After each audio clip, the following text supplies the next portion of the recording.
My name is Lynette Owens. I am the founder and global director for Trend Micro's Internet Safety for Kids and Families program. And today I'm joined by John Clay. Hi, John. Hey, everybody. Hi. Hi, Lynette. How are you? Who's director of Global Threat Intelligence here at Trend Micro as well. And today we're going to be talking about protecting your family on video chat apps. Perhaps you know what they are familiar with them. In fact, we're all in the middle of one right now. So I want to welcome everybody and thank you again for spending a little bit of your time today with us. As a reminder, our video chat series is every Wednesday at the same time. I also want to make people aware that we are recording this session and we'll make it available to those who are unable to attend on our website at internetsafety.trendmicro.com/webinars. And finally, I encourage you throughout the session to use the Q&A feature and send us your questions. However, we will open up the end of the session today for questions, but feel free to enter them at any time throughout the chat today. So, oops, let's move on. A little bit about our program. It is something that we've been doing for over a decade in about 20 countries around the world. And because of COVID-19, the work that we used to do in being in our communities face-to-face with students and parents and teachers around the world was interrupted. So we wanted very much to continue this work. We want very much for our communities to know we are still here, and we have retooled our entire program to offer it virtually. So if any of you attending today would be interested in having us visit you for your own special community event, please let us know through the feedback form after this session today. And in our talks, we typically cover a wide range of issues about what it means to be online and when you're there, how to be safe, be kind, and be savvy, meaning how to use the internet in productive and positive and safe ways. But today we're going to focus our talk on just video chat apps and specifically how to use them both safely for yourself and your family, but also how you use them in positive ways towards others and yourself. So what do we know about video chat apps? First is that there's an enormous number of them, and more people are gravitating to them now. What you see here in front of you is just an example of those that have either enjoyed a lot of usage among the population for a long time, and others that are starting to see explosive growth just over the last couple of months because we are all staying home and are online much more.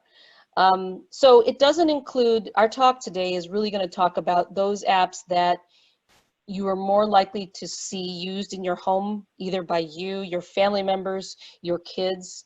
Some of them are actually designed for businesses, but you see very often some of them are being used for personal reasons, like Zoom is an example of that. We won't talk about apps like Slack or Blue Jeans, which was recently acquired by Verizon, because those aren't typically going to be used by, let's say, you, your family, or your kids, especially younger ones. So before we get started, we wanted to ask you a few things, and maybe these are comments you yourself have said, that you've heard, or that you've thought whenever you've been joining video chats day after day after day. But before we get started, we want to do a quick poll and see how you feel about video chats. So are you glad about them? Starting to get tired of them? You miss people, seeing people face to face? Maybe you bounce back between all of these. How do you feel about video chats? And then after this question, we're actually going to ask you another one about your kids. Okay, just another couple seconds. How do you feel about video chats? All right. It looks like most of you are grateful for them. Sorry, yes. No, most of you miss your friends and family. Most of you are missing FaceTime with others, but we're glad that we have them, and some of you are all of the above. So I would have to concur. How about you, John? Yeah, no, I think it's all of the above. It's, it's obviously the situation has been a challenge for everyone. I've been working from home for 20 years now, but now having my entire family living and staying and kids going to school and stuff, it does get very crowded in the house nowadays. But it's great to be able to actually go and talk to maybe friends, family that you haven't seen in a long time. Now you're reconnecting with a lot of those people, which is great to see. Absolutely. Well, on that note, I think that's a great segue to the next question. How do you feel about your kids on these video chats? I'm thankful that they can have a way to connect, because I know it's been really hard for some kids.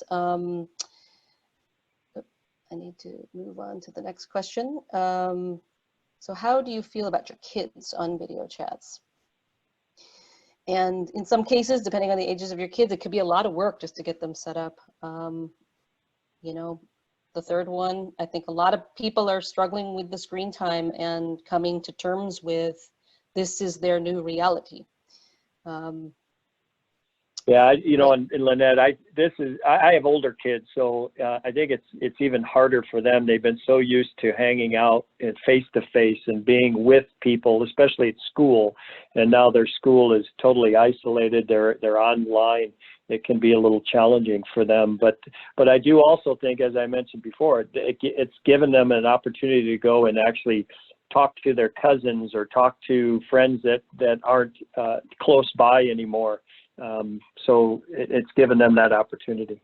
Absolutely. And so it looks like most of you are pretty grateful that they have that chance and that avenue. And then, second to that, a lot of you are feeling all of these at the same time. So I think after so many weeks, this is actually what most of us are feeling. Oops,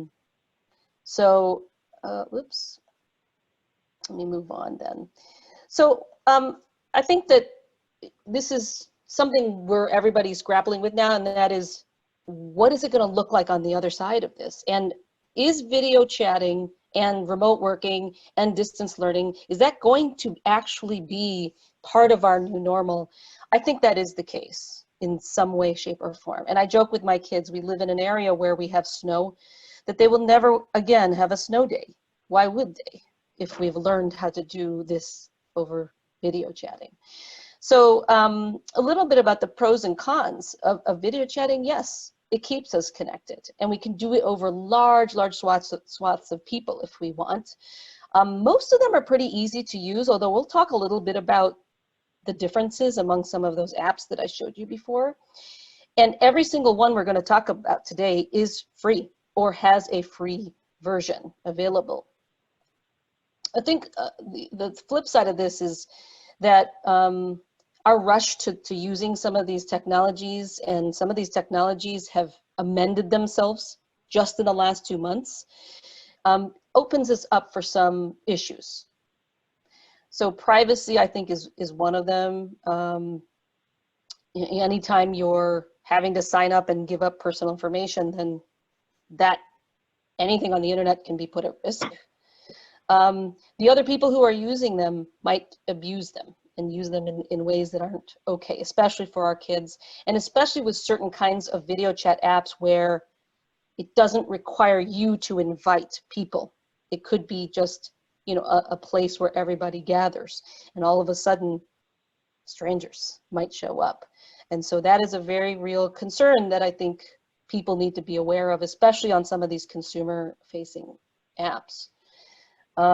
So on that note, I just wanted to go through, as you're downloading some of these, or you're talking to young people, the young people in your house, or even some of the other family members you have, before you download, or when you're first starting to download some of those apps, just consider some of these issues. And the answer we would give to these might be different for social networks, which are text-based, and they're asynchronous, meaning you're not talking at the same time. So first is, sorry, go ahead, John.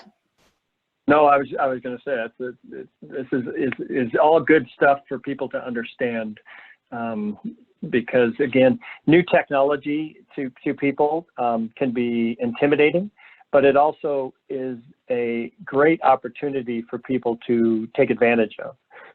So let's go through a bunch of these here. Absolutely. And so if you have the option, some of the apps actually, you've got to sign up for it. So either they're going to ask you to register with an email address and a password, or some of them are often saying, just log in with your Facebook account, just log in with your Snapchat account. So, our advice on this is, obviously, if you go the route of email and password, that password be very strong. We talked in our first module about what a strong password looks like. Yeah, this is an interest, and this is interesting, Lynette, because I was on doing a webinar yesterday, and one of the questions that came up was, how can I ensure my email address is safe? And as you're adding more and more applications and apps that require you to utilize an email address, the challenge is you don't want to go and get a new email address every single time, right? It's very difficult. So what you really have to manage is that password or that second factor authentication process that may come into play as part of that. So like you said, strong passwords I think are important. The other piece is unique passwords for each account. That's the bigger thing that you have to be worried about, because if an organization gets hacked and they do get your email address and potentially the password, they can't use it for all of your accounts. So make sure you do that. Absolutely. And unfortunately, not all of these apps offer multi-factor authentication, right. Which again, for those who aren't familiar, could you explain what multi-factor authentication is? It's basically a two-step process when you log into an account. So you enter your username and password, but then it will ask you to either text you via phone or do a secondary authentication process that says, hey, this is me. The nice thing about that is that if somebody does steal your username password, they still can't get into your account because they won't have that option. They won't have your phone to get texted to. So it's a much stronger security way of getting securing an account. Yeah, and I recommend also not using another account to connect to an account. If you don't have to go through your Facebook account, that would be better, because one gets hacked and all of a sudden you've opened yourself up to a lot of issues potentially. I think so on social network apps, we've often said, don't let the camera and the microphone access it, and only when you're using it if you're uploading a selfie or a video to post. Obviously with video chat apps, they would be useless if you didn't say yes to this. So you obviously have to say yes. Contact list is another one that they often ask. We don't recommend that. Instead, if you can, for each chat, just invite people. Don't connect your entire contact list to the app. They all ask for notifications. Do you want them turned on? I think it's a good idea, because especially if there are updates to the app, or in the case of video chat, someone's trying to chat with you. That's what you'd be notified with. So you probably want to turn that on. And this is not true of video chat only apps. I haven't seen this, but if you're using a social network like Facebook Messenger, Snapchat, they do have location tracking. We had always advised to turn that off, especially using video chat, because now they see you, they know what you look like, they know what you sound like. Do you necessarily need them to know where you physically are? Even though no one's going outside, right? when we can, you don't want them to know where you are.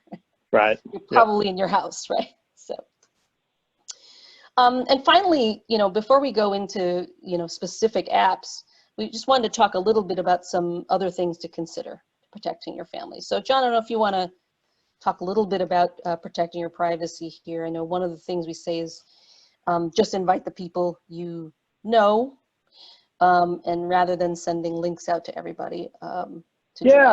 Yeah. There, I think this is where a lot of these apps are starting to build much better features.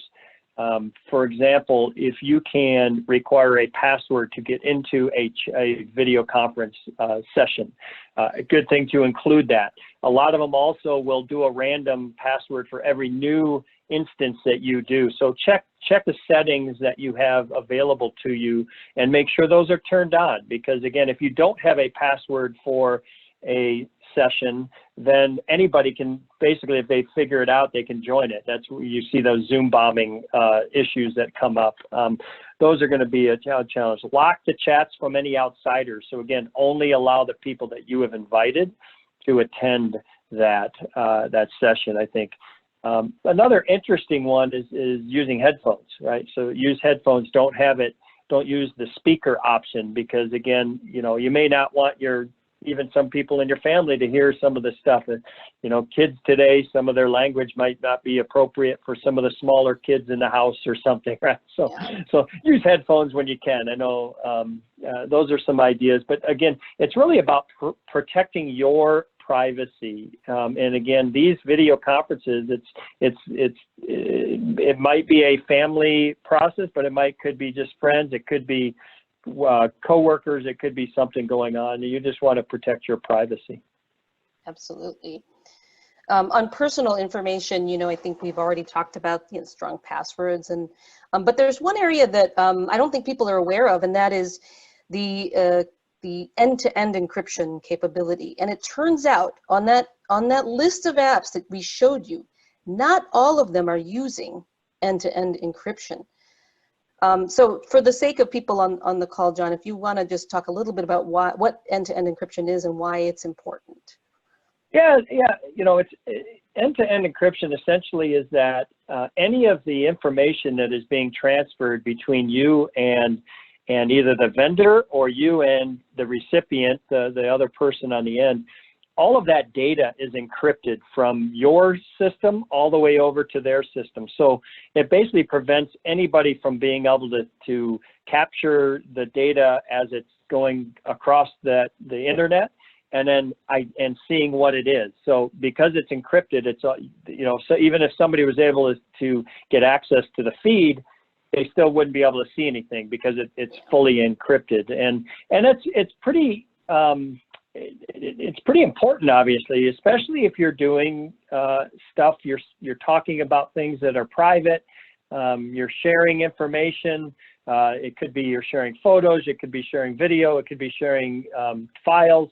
All of those things, you want to make sure that no one on the outside would be able to take advantage of it.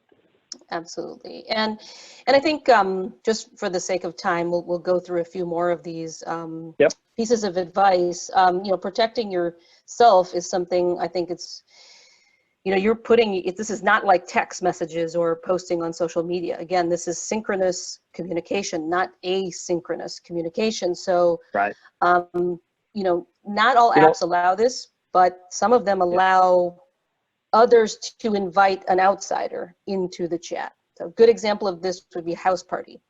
You just invite up to 7 people, but or you can invite 4 people, no more than 8, but then one of those people could invite somebody that you didn't invite. And so, it's, I think, important to talk to kids about, and even understand yourself that, be really, really picky about who's coming to your party, in-house party.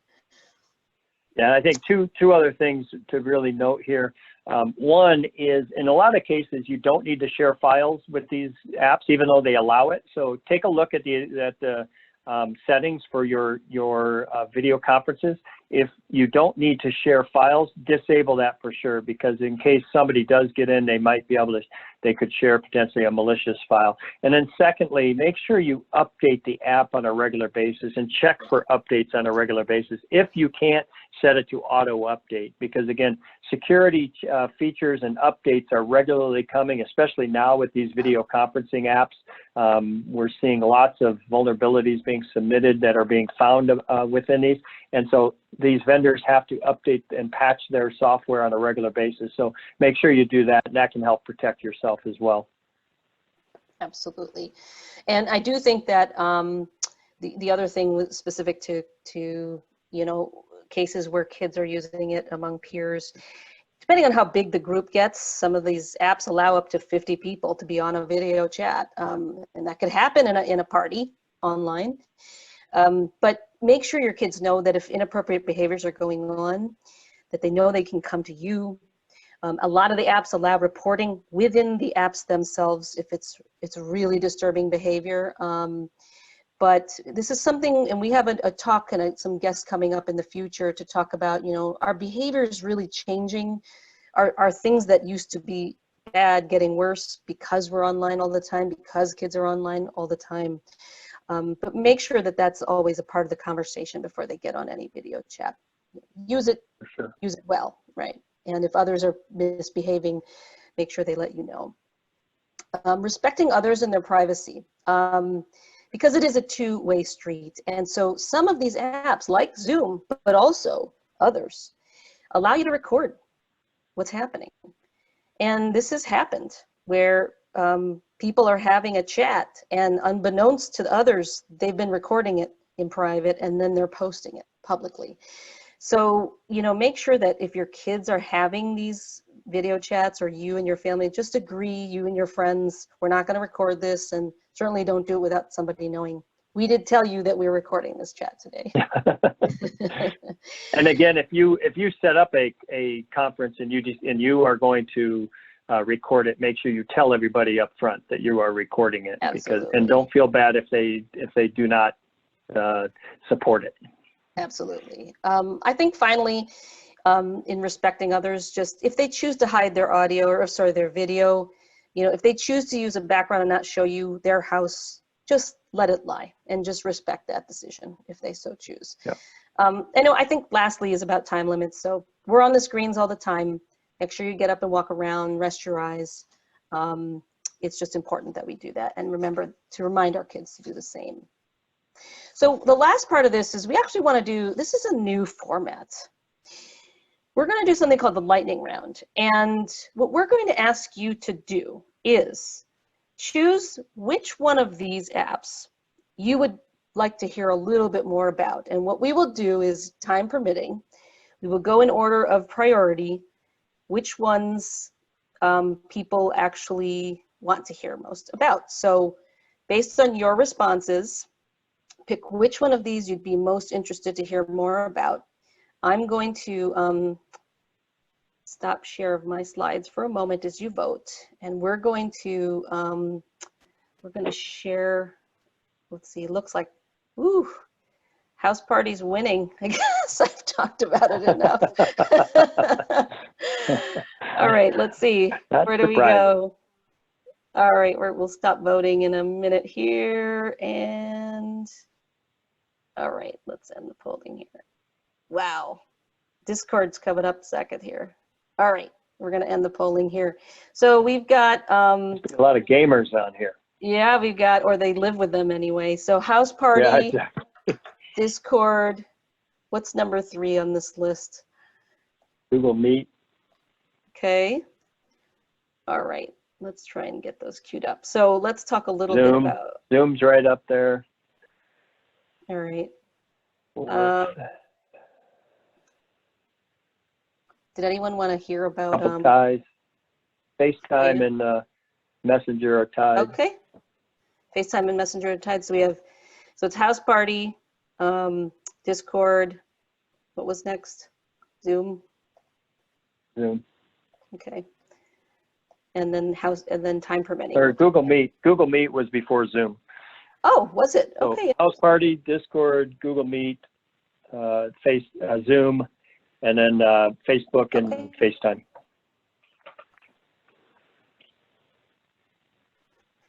Okay.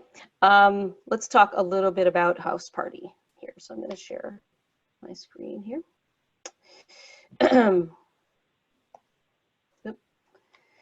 And a little bit about house party. This one is kind of exploded, right, Lynette? This one has grown immensely over the last month, and I'll tell you 2 things why. Number 1, they were purchased by Epic Games. If anyone's not familiar with Epic Games, Epic Games is the maker of another very popular app, and that's Fortnite. So I think what House Party has done really, really wisely, we've been watching this app for a couple of years now. We've done a talk about House Party 2 years ago. They allow gaming between people on the app, and I've actually used it. It's really fun. For those of you who have multi-generational people in your family and you want a way to stay connected and have fun, there's quiz games like trivia. So you actually see each other, but you can actually also do like race each other to answer these questions, and it scores and it ends, and then you go on and play the next round and so on. You can play Pictionary. So one person sees the word and you're drawing while everyone else can watch only what you're drawing and try guess first. There's a lot of fun. I highly recommend this, by the way. The one issue with House Party, though, is that I think the number of users is kind of small, 8. Isn't it? It is, yeah. Yeah. Up to 7 people you can invite. And but you know, give it a try. Give it a try. Let's move on to Discord. Discord has actually been around for a while also, about 250 million at least, the last count users.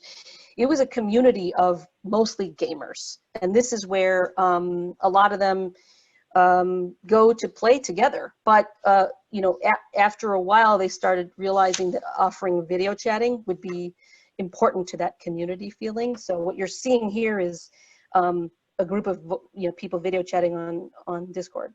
And you could share the screen of what they're gaming, what they're playing together as well. And a lot more people are available on that one, right? Versus House Party? Yes. Something like 25 max users? People. Yep, 25. Yeah. Again, they don't use end-to-end encryption either. Yeah, neither of them, yep. Yeah, Google Meet was just made available to the public for free yesterday. You usually had to be an enterprise G Suite customer or an Google Education customer. And they announced they would make it available. They're trying to compete probably with all these other Zoom and everybody else. So check it out. I had fun with this one. You just go to meet.google.com. And what I really liked about it was this auto voice to text captioning. So you just speak and it starts texting what you say. And I thought that closed captioning option? Yes. That's a great option, especially, I mean, and I think we're seeing more and more of that. We're even going to start seeing translation options for people. So if you're not a native speaker, you'll be able to start seeing, being able to communicate with others via whatever languages and stuff. That's pretty interesting too. Yeah, absolutely. And, we're actually running to the end of the half hour. You do want to actually open this up for questions. We wanted to get to the rest. We'd love to do all the rest with you at some point, but we do want to make sure we have time for questions. So please use the Q&A button below. If you do have, it looks like we've got some. So we had a couple comments. One was about why is Line not there? Line is actually was not in the multiple choice, but we do have a great handout. And we recommend you go to internetsafety.trendmicro.com because on that handout, there's a little bit about the apps. Some of them we talked about, some of them we did not. We did list Line. And if you hyperlink on the names of the apps, it'll actually lead you to more information about each of them. So Line only allows 4 in the video chat. Let's see, other questions do we have here?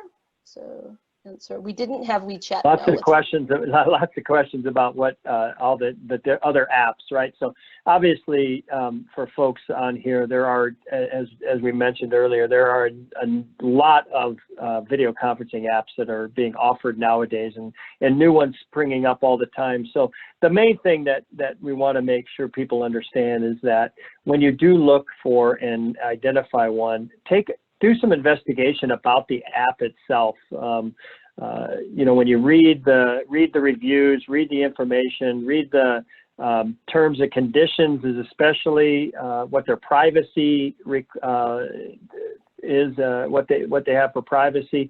You want to make sure you look at all of that because it is important, and it can come back and haunt you if you don't take a look and read that, especially the fine print. Absolutely. And I think We're coming to the end of our time here. I want to thank everybody. I know this has probably raised a lot more questions, but I echo what John said. You know, it's not, you got to do a little bit of work. If you're going to say yes to something for your kids or your own sake, yes to a new app, spend the time. We hope that some of the framework of thinking about, should I use it in the first place? Does it have end-to-end encryption? You know, should I be connecting my contact list to it or not? Hopefully you found some helpful advice today. Yeah, Lynette, there was a quick question about quality of some of these, you know, in terms of infrastructure. So, you know, some of these apps have been around for many years and they've got a big infrastructure built behind them. So they do very good with voice over IP, for example, and the video quality is very good. Some of these are not going to have that issue, because they're new or they haven't invested in the infrastructure. The vendor hasn't. So again, those are other things to take into consideration as you pick which apps you want to utilize, because that also makes a difference. The other piece to definitely, I think, look at is the number of users you want to be able to invite. You know, if it's a very small number, then probably not a good idea. If you have a big extended family and you want to do you want to have a big old family gathering, so to speak. Absolutely. So I want to thank everybody. Thank you so much, John, for joining today. I think this definitely could have been an hour long, because we could have gone lightning round on Duo and everything else. So we want you to come back next Wednesday. Next Wednesday, we actually have guest speakers with us to talk about specifically, how do you deal with bullying when we're always online? And it'll be very interesting to hear from Doctors Justin Patchen and Samir Hinduja from the Cyberbullying Research Center about what they're seeing now that we've been in this situation for a few weeks, several weeks, couple months now for some. So you can find out more about that at internetsafety.trendmicro.com/webinars. Please also fill out a survey. We can only get better with your feedback. But if you choose to leave your email address, you could win a chance to get a free 1-year subscription to Trend Micro Maximum Security that could secure up to 5 devices in your home. I want to thank everybody for joining us today. Please continue to send your questions, comments in the feedback form, which you'll see in a bit. Thank you so much, John. It was nice to see you. Thanks. Again. And everybody, keep video chatting, but do it safely. Thank you. Take care, everybody. Stay safe. Bye-bye.